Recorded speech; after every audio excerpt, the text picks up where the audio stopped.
Herzlich willkommen, liebe Zuseher, hier auf meinem Kanal. Ich freue mich sehr, dass Sie da sind. In unserem heutigen Video werfen wir einen spannenden Vergleich an zwischen Pinschern und Schnauzern. Zwei Weltklasse-Mannschaften sind das, oder? Natürlich. Ja. Dabei werden wir die beiden Hundetypen in verschiedenen Kategorien gegenüberstellen und jede dieser gewonnenen Kategorie mit einem Punkt bewerten.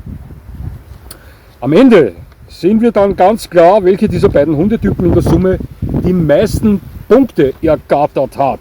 Dabei schauen wir uns ganz genau an, wo die Pinscher punkten und wo die Schnauzer die Nase vorne haben. Ich freue mich darauf. Also, bis gleich.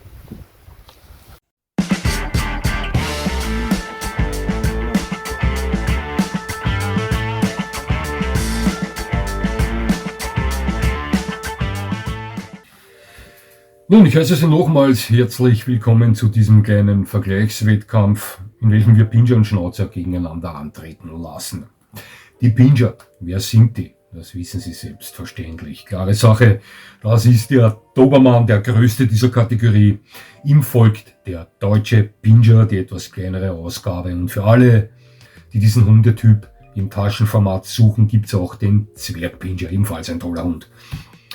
Bei den Schnauzern behauptet sich der Riesenschnauzer als größter. Klar, der Mittelschnauzer nimmt hier die Rolle des deutschen Pinschers ein und der Zwergschnauzer ist, so wie sein Name schon sagt, der kleinste der Bärtigen. Auch das wussten Sie selbstverständlich.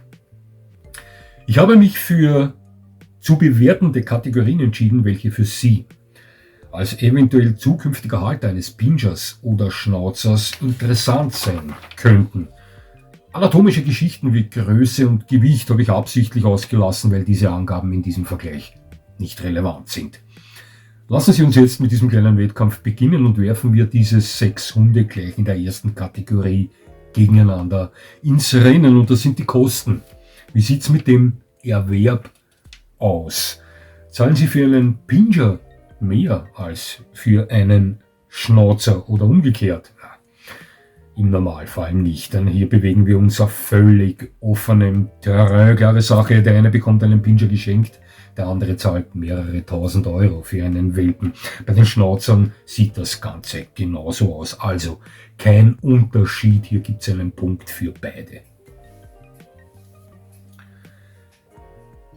Auch bei der Hundesteuer nehmen sie sich nichts, denn weder die Pinscher noch die Schnauzer werden als Listenhund geführt. Der Dobermann ist ja diesbezüglich in Brandenburg auch seit 2024 befreit. Also ebenfalls kein Unterschied. Ein weiterer Punkt für beide. Bei den Futterkosten, da wird es jetzt schon etwas interessanter. Ich bin davon überzeugt, dass die Schnauzerbande etwas höheren Futterbedarf hat als die Pinscher. Schauen Sie, egal ob Riese oder Zwerg, die Schnauzer sind genauso Kanonen wie die Pinscher, verfügen aber über etwas mehr Substanz, sind allgemein schwerer, etwas kerniger gebaut als die Pinscher. Die verbrauchen etwas mehr an Energie und fressen an Menge gemessen etwas mehr. Ein Vorteil für die Pinscher, deswegen auch ein Punkt für sie. Ein weiterer Kostenvorteil der Pinscher ist deren pflegeleichtes Fell. Die Schnauzer sollten getrimmt oder geschoren werden. Das können Sie selbstverständlich auch selber tun, wenn Sie geschickt sind, aber dann müssen Sie sich vernünftiges Zubehör besorgen. Die meisten allerdings besuchen mit ihren Schnauzern den Hundefriseur und das alle paar Monate und das kostet natürlich, das ersparen Sie sich bei den Pinschern, ja. Auch wenn es nicht wirklich dramatisch ist, so würde ich behaupten, dass die Haltung der Schnauzer ein klein wenig kostspieliger ist als die der Pinscher. Also, Punkt für die Pinscher. Die Gesundheit, eine ganz wichtige Sache. Allgemein sind Schnauzer und Pinscher sehr robuste Hunde, ja. Nicht überschwer, keine extrem abfallenden Rücken, Hängelider, die sich entzünden oder Ekzeme, die sich durch zu starke Faltenbildung entwickeln, zählen eher nicht zu den Krankheitsbildern von Pinschern und Schnauzern, und trotzdem sind natürlich auch diese Hunde nicht von Krankheiten gefeit. HD, Hüftgelenksdysplasie, das ist ein Thema bei beiden Hundetypen. Bei den Großen, also dem Riesenschnauzer und dem Dobermann, natürlich ein größeres Thema als beim Mittleren und beim Zwerg. Tumore oder Bluterkrankungen sind beiden Kategorien nicht fremd, doch das sind Dinge, mit welchen wir bei all unseren Kaltnasen rechnen müssen. Leider, also nichts Besonderes. Eine Sache allerdings zerstört den guten Schnitt der Pinscher, und das ist die verfluchte Herzmuskelerkrankung, auch genannt DCM, welche besonders beim Dobermann häufig vorkommt. In der Kategorie Gesundheit also gebe ich den Punkt an die Schnauzer. Wie sieht's mit der Familientauglichkeit aus? Gut, sehr gut würde ich meinen. Ja, wir haben mit dem Dobermann und dem Riesenschnauzer zwei typische Einmannhunde. Ich sah diese Hunde schon häufig beim am Tage legen dieser Eigenschaft. Persönlich. Ja.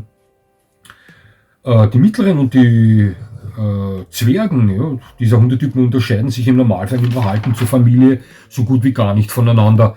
Natürlich werden auch hier Einmannhunde vorkommen, sowie beim Dobermann und beim Riesenschnauzer Hunde vorkommen werden, welche diese Eigenschaft nicht vorweisen. Ich würde sagen, Pinscher und Schnauzer benehmen sich ähnlich toll in der Familie. Also vergebe ich einen Punkt an beide Hundetypen.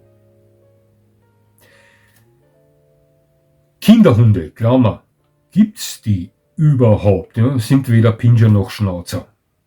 Gäbe es den Kinderhund, dann wäre das für mich ein extrem nervenstarker, sehr ruhiger Hund mit hoher Reizschwelle. Nichts davon ist der Schnauzer oder der Pinscher, und trotzdem können alle 6 Vertreter dieser Hundekategorie vorzügliche Kumpel für Kinder darstellen. Hierzu sind einzig und allein Sie als Elternteil und Hundeführer gefragt. Klare Sache. Also, Punkt für beide. Platzbedarf. Dobermann und Riesenschnauzer sind beides große Hunde mit aufmerksamen Wesen. Die spürt man zu Hause. Mittelschnauzer, deutscher Pinscher, Zwergschnauzer und Zwergpinscher sind noch aufmerksamer als ihre großen Verwandten. Sind zwar kleiner, doch auch bei denen spürt man ganz deutlich, dass ein Hund zu Hause ist. Das nächste Unentschieden. Punkt für beide. Welche sind die besseren Wächter? Extrem undankbare Frage, weil enorm individuell. Aber hier gibt's für mich einen Gewinner. Ich bin davon überzeugt, dass die Pinscher die etwas feiner eingestellte Alarmanlage sind. Wir bewegen uns mit diesen 6 Hunden, wenn es um Meldezuverlässigkeit geht, auf allerhöchstem Niveau. Klare Sache. Doch während der Dobermann den Pinschern bei der Gesundheit ein Bein gestellt hat, pusht er hier deren Schnitt jetzt. Denn der Dobermann ist für mich persönlich der beste Wachhund der Welt. Fantastische Wachhunde sind sie aber alle 6. Gar keine Frage. Hier geht der Punkt für mich an die Pinscher. Schützen sie die Bärtigen besser als die Kurzhaarigen? Ich würde sagen, allgemein gesehen tun sie das. Also ja, die Schnauzer sind einiges kräftiger und beinahe genauso flink wie die Pinscher. Ich muss nicht extra betonen, dass die Zwerge dieser beiden Hundetypen im Ernstfall einem entschlossenen Angreifer nicht viel entgegenzusetzen haben. Klare Sache. Aber bei den Mittleren sieht es schon etwas anders aus. Ein deutscher Pinscher kann schon zum Problem für einen Aggressor werden, und der Mittelschnauzer ist ein Problem für diesen. Der Dobermann zählt zu den besten Schutzhunden der Welt, aber der Riesenschnauzer ist der beste Schutzhund der Welt für mich. Also hier geht der Punkt für mich knapp, aber er geht an die Schnauzer. Trainierbarkeit. Obwohl ich glaube, dass die Schnauzer ein klein wenig sturer sind als die Pinscher, bin ich davon überzeugt, dass sie mit Gefühl beide Hundetypen gleich gut trainieren können. Dobermann und Riesenschnauzer glänzen hierbei natürlich im Gebrauchshundesport. Hier geht jeweils ein Punkt an beide. Wetterfestigkeit, eine wichtige Sache in unseren Breitengraden. Wie kommen Pinscher und Schnauzer mit Hitze und Kälte zurecht, wenn sie mit ihnen spazieren gehen? Hier haben die Schnauzer ganz klar die optimalere Fellbeschaffenheit. Schauen Sie, die Bärtigen sind sehr wetterharte Hunde. Die Pinscher, die haben Probleme mit Minustemperaturen. Hier geht der Punkt für mich klar an die Schnauzer. Bewegungsbedarf, extrem hoher Bewegungsbedarf bei Hunden ist nur sehr schwer zu befriedigen, das wissen wir. Ja. Viele Menschen, welche diesem nicht nachkommen können, sehen sich irgendwann mal einem verhaltensgestörten Hund gegenüber. Ist leider nun mal so. Doch weder bei Pinscher noch Schnauzer ist es eine Zauberei, möchte ich sagen. Ja. Beide Hundetypen sind bewegungsfreudige und sehr leistungsfähige Hunde, doch solange sie als Besitzer kein wirklich fauler Couch-Potato sind, sollte das mit den großen, mittleren und den Zwergen allemal zu schaffen sein, möchte ich sagen. Ja. Die Pinscher und die Schnauzer weisen etwa denselben Bewegungsbedarf vor, welcher sich im gehobenen Mittelmaß befindet. Ja. Punkt für beide. So, was haben wir nun? Wir haben 10 Punkte für beide Kategorien, aber wie teilen die sich auf? Sehen wir da mal rein. Also, beim Erwerb gibt es keine Unterschiede, auch bei der Hundesteuer nicht. Die Pinscher punkten bei den Futterkosten und bei den Kosten der Fellpflege. Also, als Schnauzerbesitzer müssen Sie etwas tiefer in die Geldbörse greifen, auch wenn es nicht viel ist. Die Schnauzer sind gesundheitlich ein klein wenig robuster, als es die Pinscher sind. Zum Thema Familientauglichkeit nehmen sich Pinscher und Schnauzer überhaupt nichts. Sind beide fantastisch. Auch beim Platzbedarf gibt es keine nennenswerten Unterschiede. Schauen Sie, ganz klar gibt es Unterschiede, wenn ich hier den Dobermann mit dem Zwergpinscher oder den Riesenschnauzer mit dem Zwergschnauzer vergleiche. Aber das muss ich ja nicht extra dazu sagen. Ja. Die Pinscher stellen die etwas sensibleren und besseren Wächter dar. Dafür sind die Schnauzer ein klein wenig effektiver beim Beschützen. Sowohl Pinscher wie Schnauzer sind gut zu trainieren. Etwas Feinjustierung ihrerseits ist bei beiden gefragt. Klare Sache. Die Schnauzer sind wetterfester als die Pinscher. Interessant für Leute, die gerne mit ihren Hunden über Stock und Stein bei jedem Wetter unterwegs sind. Ja, ganz sicher. Ein fauler Mensch sollten Sie weder als Besitzer eines Pinschers noch eines Schnauzers sein. Beide haben ähnlichen Bewegungsbedarf und der bewegt sich im oberen Mittelbereich. Natürlich sind die Zwerge beider Hundetypen weit früher zufrieden als die mittleren und die großen diesbezüglich. Also nochmal 10 Punkte für Pinscher und für Schnauzer. Das sind nun mal fantastische Hundetypen, da gibt es keinen Sieger für mich. Und trotzdem zeigen beide Typen in manchen Kategorien mehr auf als die andere. Hier kommt es immer darauf an, auf was ich mehr Wert lege. Doch sind die Unterschiede fast nicht nennenswert, möchte ich sagen. Man kann sich hier etwas orientieren, möchte ich behaupten, aber zum Schluss kommt es natürlich noch auf viel mehr an. Ja, wohin tendiere ich optisch? Groß oder mittelgroß oder eher zwergenhaft, bärtig oder kurzhaarig, rein schwarz oder Salz und Pfeffer oder Black and Tan. Ja.